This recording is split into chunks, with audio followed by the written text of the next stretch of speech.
masyarakat, begitu pula segenap takmir Masjid Al-Islah.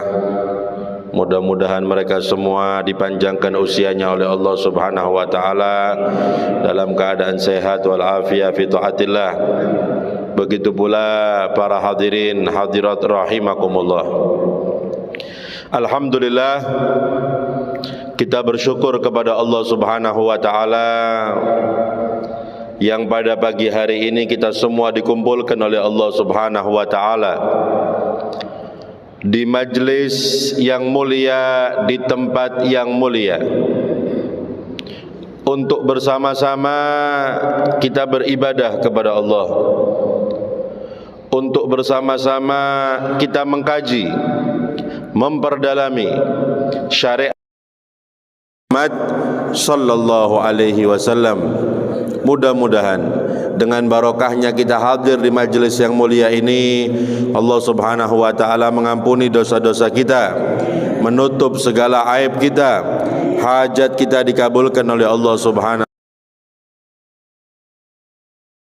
Anak yang soleh dan solehah, amin Allahumma amin ya rabbal alamin. Dan mudah-mudahan ilmu kita dijadikan ilmu yang bermanfaat bagi kita, keluarga kita dan saudara-saudara kita, amin Allahumma amin ya rabbal alamin. Para hadirin hadirat rahimakumullah, kitab yang kita kaji adalah kitab Nasaihul Ibad fi Bayani Alfat Munabbihati Al-Istidad li Yaumil Ma'ad. Perlu diketahui bahwasanya kitab Nasaihul Ibad itu kitab yang disusun, ditulis oleh Al-Imam An-Nawawi Al-Bantani. Akan tetapi beliau itu mensyarahkan daripada kitab yang ditulis oleh Al-Imam Ahmad Ibnu Hajar Al-Asqalani.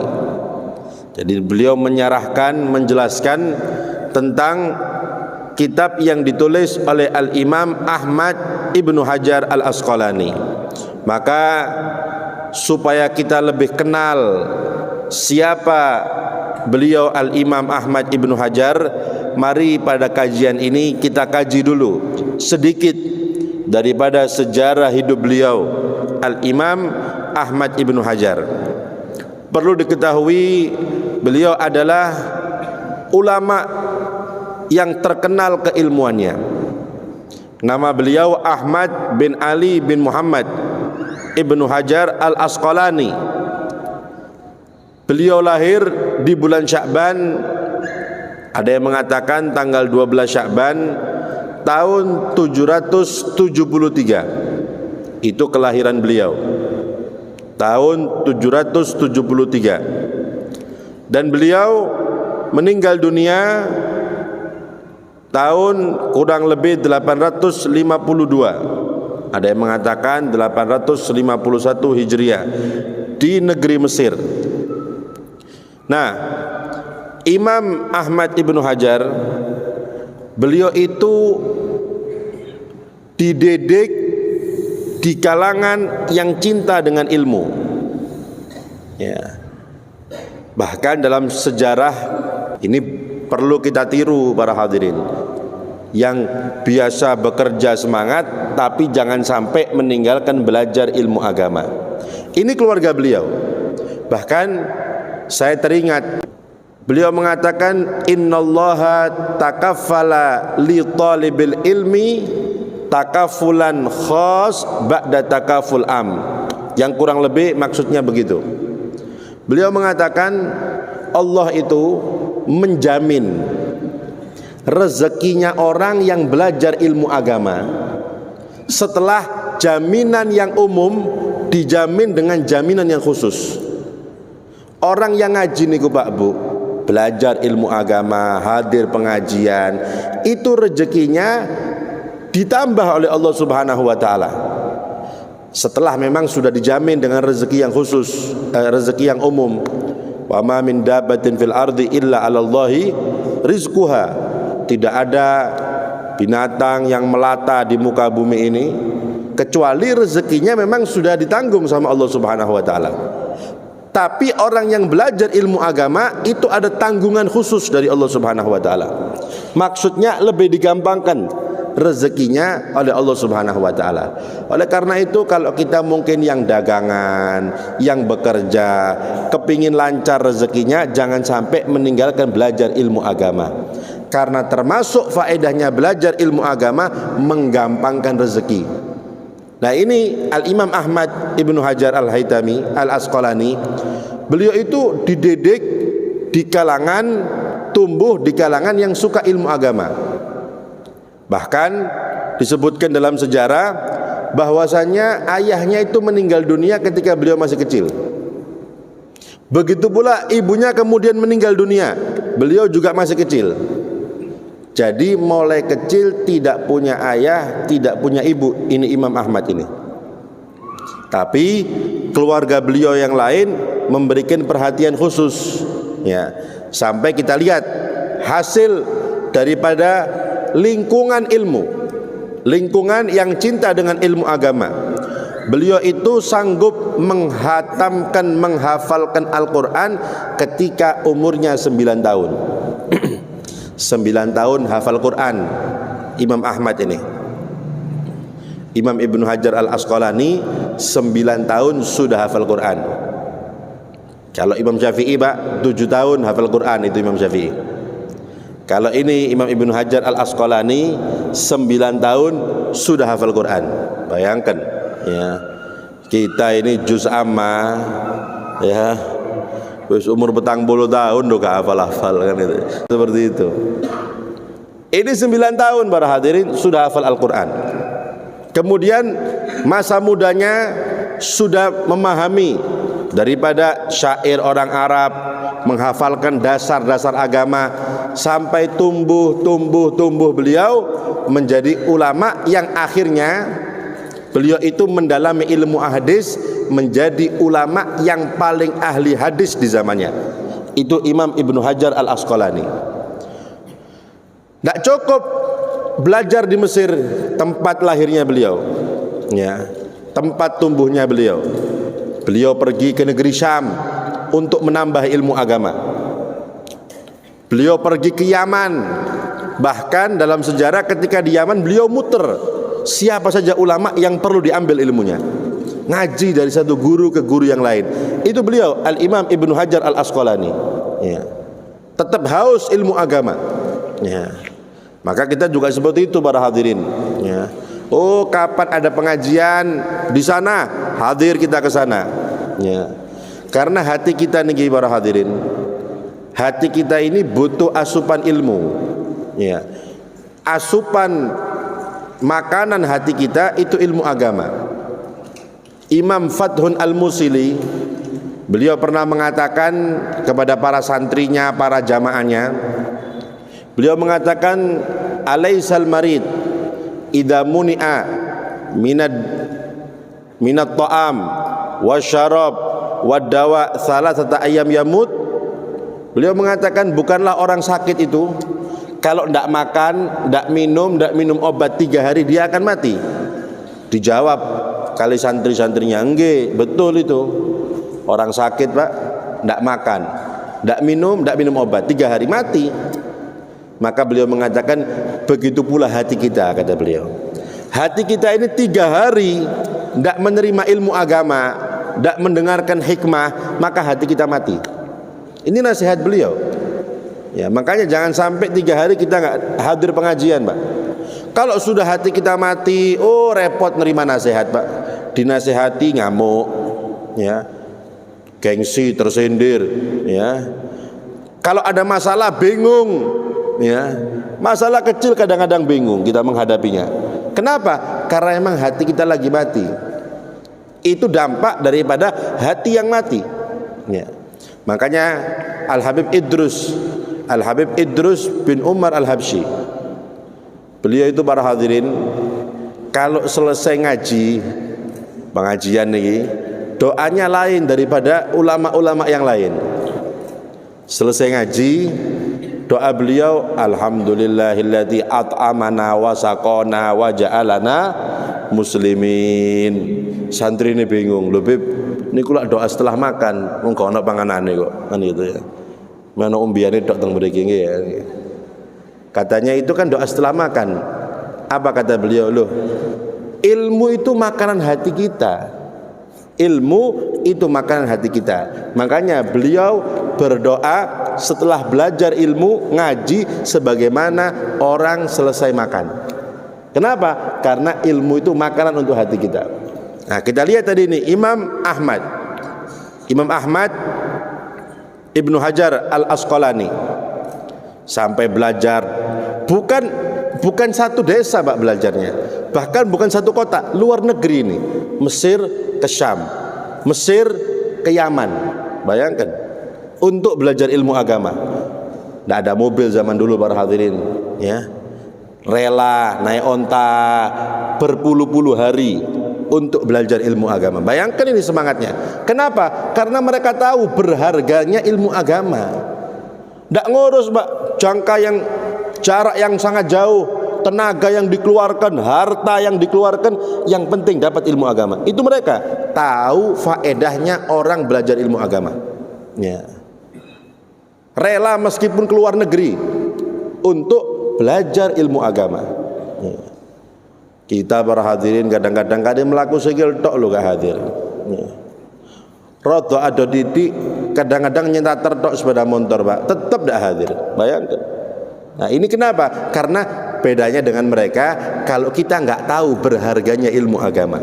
Kalau mereka tahu para hadirin, meninggalkan keluarganya berhari-hari berbulan-bulan untuk ngaji, bayangkan, ya. Kenapa? Tahu keistimewaan, kemuliaan orang yang menuntut ilmu, belajar ilmu agama. Hasilnya bagaimana? Beliau sudah belajar ilmu yang lainnya sampai yang terakhir beliau mendalami ilmu hadis. Beliau mendapatkan titel Al-Hafidh. Al-Hafidh dalam ilmu hadis itu paling syaratnya orang mendapatkan titel Al-Hafidh itu harus hafal 100.000 hadis. Kalau sudah hafal 100.000 hadis baru mendapatkan titel Al-Hafidh. Bayangkan, ini hafalannya beliau 100.000 hadis. Tidak cukup di situ, beliau mendapatkan gelar Amirul Mukminin fil hadis, ya, pemimpinnya orang-orang beriman dalam ilmu hadis. Jadi rujukan ini. Pokoknya kalau ada apapun permasalahan dalam ilmu hadis, kiblatnya Imam Ibnu Hajar Al-Asqalani, ya. Rujukannya ulama dalam ilmu hadis sampai mendapatkan gelar Amirul Mukminin fil hadis, ya. Ini Imam Ahmad Ibnu Hajar Al-Asqalani. Kalau kita lihat sedikit, kita ambil hikmah, ya. Ini pentingnya orang memberikan pendidikan yang baik untuk anaknya, ya. Kita ini para hadirin, jadikan anak kita selalu berada di kawasan, di lingkungan ilmu agama. Maka insya Allah kalau menjadi anak, cepat jadi anak soleh, mudah untuk jadi anak soleh. Kalau mau jadi ulama, cita-citanya cepat jadi ulama, ya. Dan yang paling penting, nah niki, selalu mendoakan anak-anak kita di tempat-tempat yang baik. Kita lihat Al-Imam Al-Ghazali. Imam Ghazali niku para hadirin, ayahnya bukan ulama. Ayahnya bukan ulama. Tapi kita lihat ayahnya bisa memiliki anak ulama yang besar. Bahkan dikatakan kerjaannya tukang tenun, itu ayahnya Imam Ghazali, ya. Tapi kita lihat apa sebabnya. Apa sebabnya ayahnya Imam Ghazali memiliki anak ulama? Meskipun beliau bukan ulama, tapi beliau sering hadir pengajian. Itu ayahnya Imam Ghazali. Namanya Muhammad bin Muhammad bin Muhammad. Imam Ghazali itu namanya Muhammad. Ayahnya namanya Muhammad. Kakeknya namanya Muhammad, ya. Ayahnya itu gemar hadir pengajian. Rahasianya nih Pak, ya. Setiap hadir pengajian, kemudian ayahnya itu hadir pengajian sing ngajar ulama, ilmunya luas. Beliau berdoa, ya Allah, karuniai saya anak yang alim seperti itu ya Allah. Doanya ayahnya Imam Ghazali, ya. Kalau hadir mungkin ceramah, mungkin tablik akbar kalau bahasa kita, yang intinya ceramah. Melihat yang ceramah enak, alim orang itu, langsung berdoa, ya Allah, karuniai saya anak yang pintar ceramah seperti itu. Ya. Bayangkan para hadirin, doanya orang tua, kemudian di tempat yang mulia, lo diijabah Pak sama Allah Subhanahu wa taala. Dikabulkan sama Allah Subhanahu wa taala. Ayahnya Imam Ghazali punya anak dua, Muhammad sama Ahmad. Yang satu Muhammad Al-Ghazali, ulama nomor satu di zamannya. Bahkan ulama mencatat Imam Ghazali niku tidak belajar satu ilmu kecuali beliau menjadi ulama dalam ilmu itu. Belajar ilmu hadis, menjadi orang yang paling ahli hadis di zamannya. Itu Imam Ghazali. Bahkan kalau kita lihat dari titelnya niku para hadirin, Hujjatul Islam. Orang kalau mencapai titel Hujjatul Islam paling sedikit harus hafal 300.000 hadis. Itu hafalannya. Harus hafal 300.000 hadis baru titelnya Hujjatul Islam. Itu Imam Ghazali mendapatkan titel seperti itu, Hujjatul Islam. Belajar ilmu tauhid, menjadi ulama ahli tauhid di zamannya. Belajar ilmu fikih, menjadi orang yang paling ahli fikih di zamannya. Di akhir hayatnya beliau itu masuk ke ilmu tasawuf, menjadi orang yang paling ahli tasawuf di zamannya. Orang kalau tidak mengenal sejarah Imam Ghazali, dikira Imam Ghazali ku sufi ngono tok, Pak. Padahal sejarah beliau ahli fikih, ahli hadis, ahli filsafat, ahli beliau itu. Ya, semua bidang ilmu agama beliau ahli. Cuma di akhir hayatnya beliau tertarik dengan ilmu tasawuf, menjadi orang yang paling sufi di zamannya. Kemudian saudaranya Imam Ahmad, beliau punya saudara namanya Ahmad. Itu kalau ceramah enak, Pak. Kalau sudah saudara Imam Ghazali ini ceramah, tidak sedikit orang yang maksiat tobat, yang nangis. Kenapa? Karena mendengar ceramahnya saudaranya Imam Ghazali. Apa sebabnya? Imam Ghazali jadi ulama luar biasa, saudara menjadi orang yang pintar ceramah, manfaat ceramahnya karena doa ayahnya. Oleh karena itu, kalau kita kepingin punya anak yang soleh, punya anak yang soleha, sukses dunia sampai akhiratnya, ayah ibunya harus hadir pengajian, doakan anaknya. Ya. Kita sebagai orang tua di tempat-tempat seperti ini, tempat mulia, masjid, Pak. Kemudian ngaji, mudah-mudahan anak-anak kita soleh soleha. Amin. Allahumma amin ya rabbal alamin. Anak kita sukses urusan dunia sampai akhiratnya. Amin. Allahumma amin ya rabbal alamin. Nah, begitulah yang dilakukan oleh begitu pula keluarga daripada Imam Ahmad Ibnu Hajar Al-Asqalani. Kemudian kita lihat Imam Ahmad Ibnu Hajar Al-Asqalani. Beliau itu berguru tadi dari satu negara ke negara yang lain, dihitung oleh santrinya. Imam As-Sakhawi itu santri beliau, santri termasuk santri yang paling dekat dengan beliau. Pernah membuat kitab menjelaskan tentang keadaan gurunya. Beliau mengatakan guru saya itu belajar kurang lebih gurunya 450 guru sampai 600. Itu gurunya, Pak, bayangkan. Gurunya Imam Ahmad ini 450 guru, ada yang mengatakan 600. Itu gurunya, bayangkan. Jadi saking senengnya ngaji nih, ya. Saking senengnya ngaji, guru ini dihadiri, pengajian ini dihadiri, sampai dihitung sama santrinya 450 atau 600 guru. Ya. Kemudian muridnya berapa? Dicatat oleh beliau, santrinya 626 santri dan semuanya ulama. Santrinya semuanya ulama. Ya.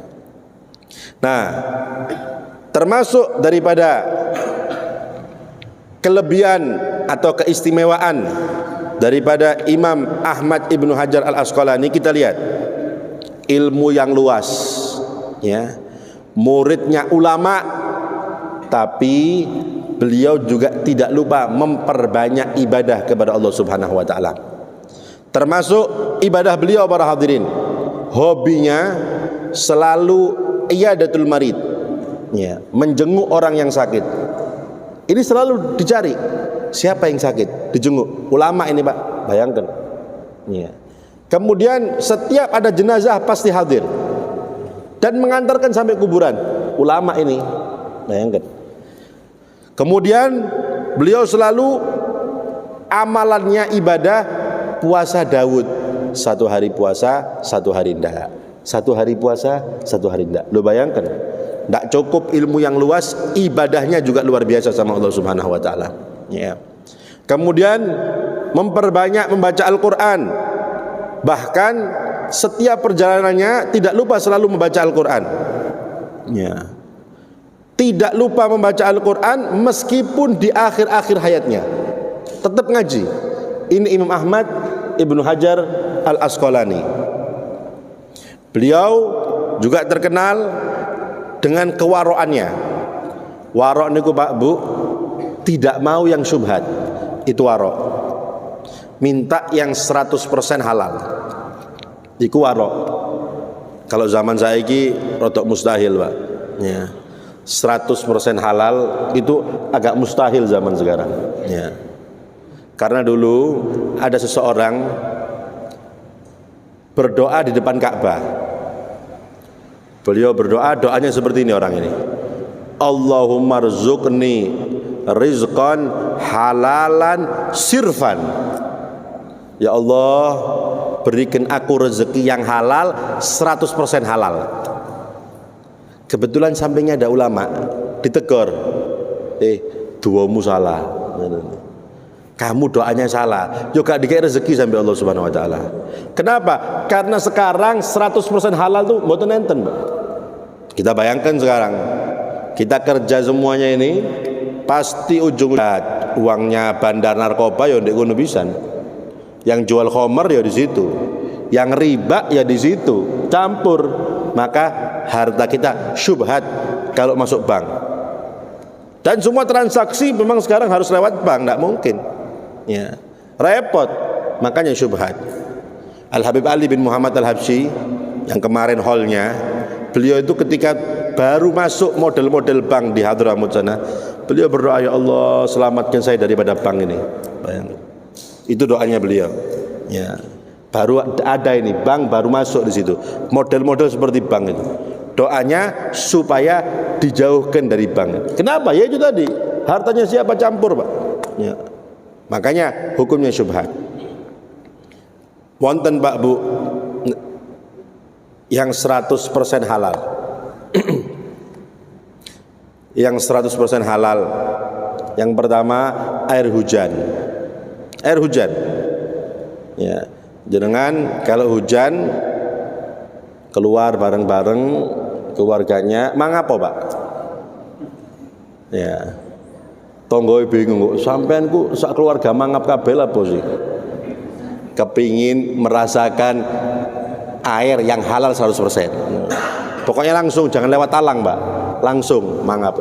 Ayo Bu, Nak, ayo mangan sing halal 100% yuk. Ya, mumpung musim hujan ini, ya kan gitu. Mangap bareng-bareng. Lah enggak apa-apa para hadirin. Supaya tahu itu halal 100%. Saya kadang-kadang ngamalkan seperti itu. Kepingin harta yang 100% halal. Mangap halal 100%. Ya. Kok tonggo-tonggo bingung. Coba sampean coba Pak. Sak kampung keluar semua. Mangap bareng-bareng ya. Ya. Diumumkan ayo monggo sing kepingin halal ya. Karena itu kata ulama, yang halal 100% cuma air hujan. Atau ikan di laut tapi enggak usah pakai pancing. Langsung sampai cekel nggak tangan krokotono gitu Pak, nggak usah dimasak. Lo kalau dipancing proses, pancingnya beli di mana, lo di pasar, proses nanti ya. Ya. Jadi langsung dimakan, digadung pokoknya. Nah itu halal 100%. Nah tadi itu ulama mengajari doanya.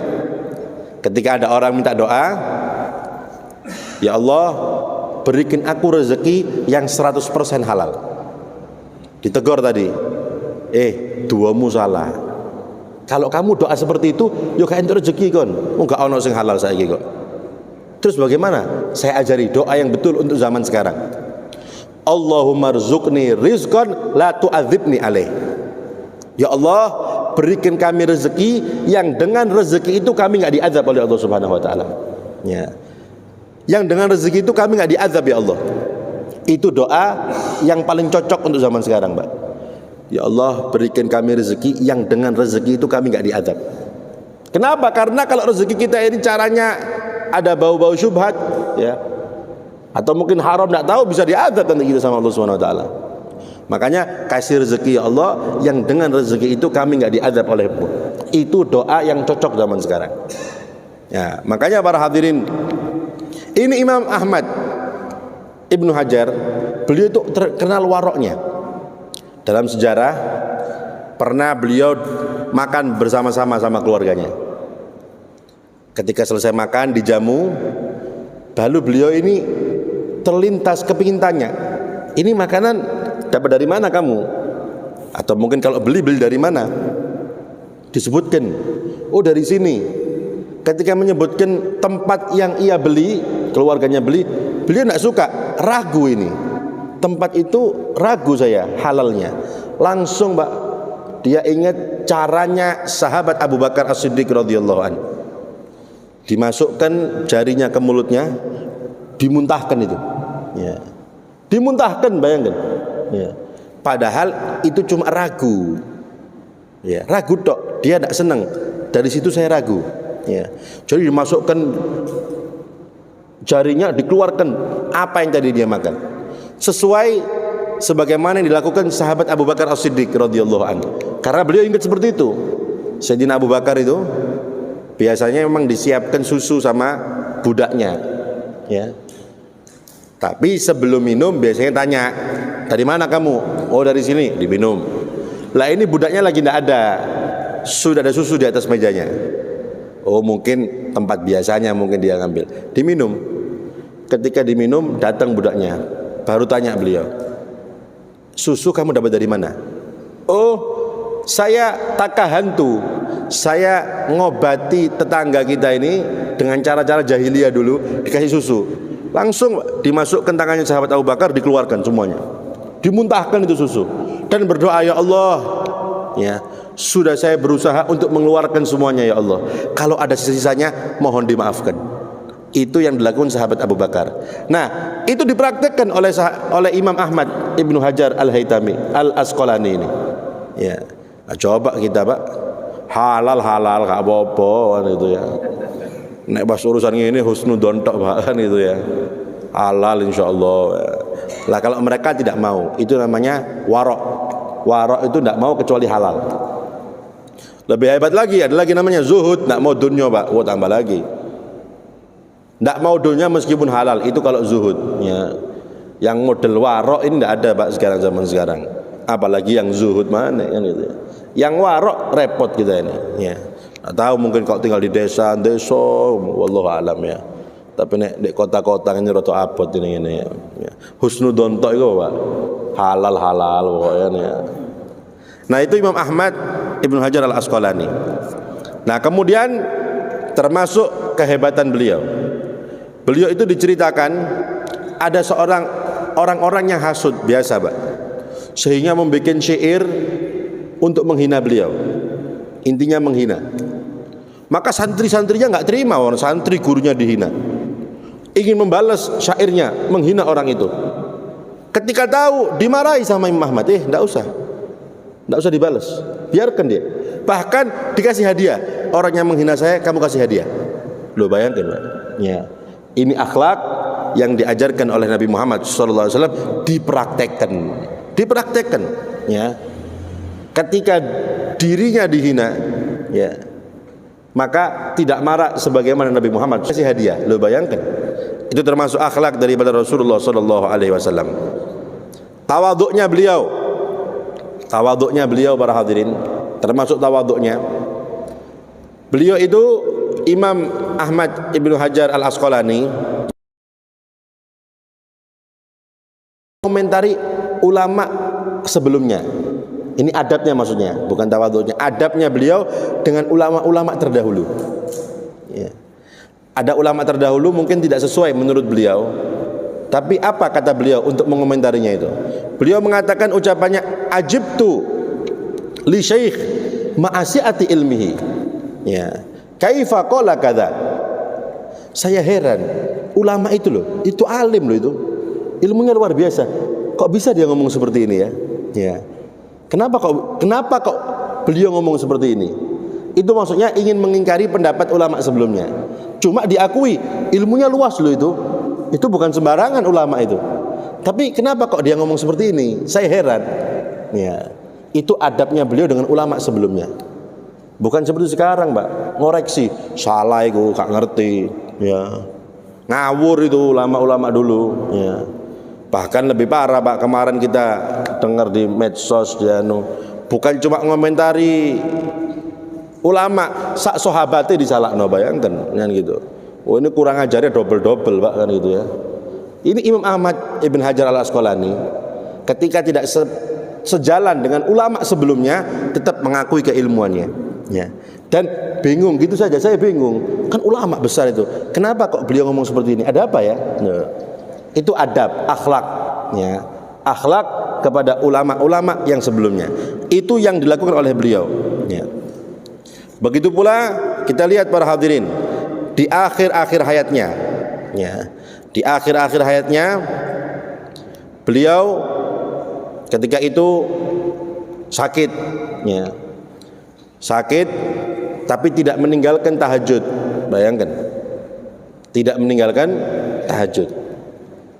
Ketika sudah tambah parah sakitnya, tambah parah ini sakitnya, maka mungkin murid-murid santri-santri beliau membacakan surat Yasin, ya. Membacakan surat Yasin, ya. Sebelum meninggal beliau yakin ini ketika sakit ini mungkin akan membawa beliau meninggal. Apa doanya beliau? Allahumma haramtana afiatak fala tahrimni afwaka. Ya Allah, jika engkau haramtani afiatak, tidak memberikan aku kesembuhan, maka jangan engkau haramkan aku untuk mendapatkan ampunanmu ya Allah. Ya.